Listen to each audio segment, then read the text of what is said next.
La tumba de la Llorona.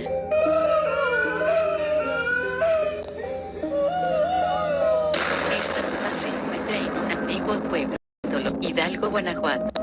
Este lugar es el único donde el Vaticano confirmó que la Llorona se aparecía a tal grado de hacerse un exorcismo. Desde el año 1850 se escuchan sus lamentos aquí. El dueño de estas tierras en 1963 mandó hacer una cruz de arriba del Calvario, pero en una tempestad le cayó un trueno justamente a la cruz y la despedazó lanzando piedras hasta 300 mts de distancia.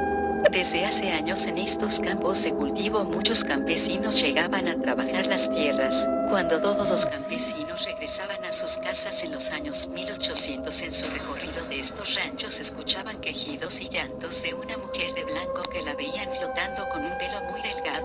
Entre los campos se iba sollozando el popular llanto. ¡Ay, mis hijos! Muchos de estos campesinos le contaban a sus familiares que la escuchaban. Y muchos de ellos aparecían muertos o simplemente desaparecían así y se creía que la Llorona se los había llevado. Cerca de estas tierras había un río en el que aparecían los cuerpos de los campesinos a los que los acosaba la Llorona.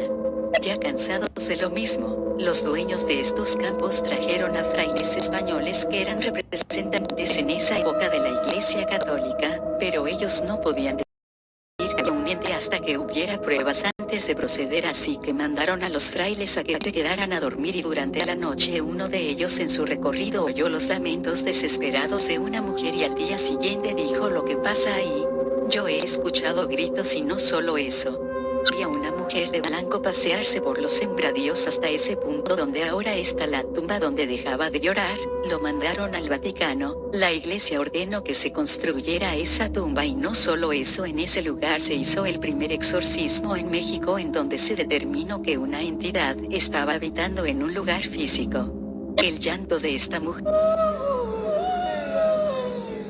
dice así: ay, mis hijos, por si aún no conocen la historia, esta mujer había tenido 3 hijos con el amor de su vida, pero él al no querer estar con ella más, se enloqueció y en un río cerca de su casa ahogó a sus hijos. En venganza contra el marido, ellos fallecen y su marido se entera y en lugar de sentir esa satisfacción que ella pensaba ganar ahogando a sus propios hijos, ella empezó a sentir un profundo arrepentimiento, un profundo dolor. Tan es así que todos los días al borde de ese río se ponía a llorar, hasta que ya no soportó más, se amarró a una carreta y se aventó a este río para morir con la esperanza de poder reencontrarse con sus hijos. Pero según la Biblia, el peor pecado que puedes hacer es matar a tus propios hijos, ya que es una burla hacia Dios porque son un regalo de Él. Así que al suicidarse jamás pudo reencontrarse con ellos y su espíritu se quedó con un profundo dolor y enojo que aún después de tantos años sigue vagando su espíritu buscando a sus hijos. Y si no encuentra a los suyos, se lleva a otros niños. La leyenda dice que si entras a un río siendo un niño, y escuchas a la Llorona es porque ella ya te está acechando.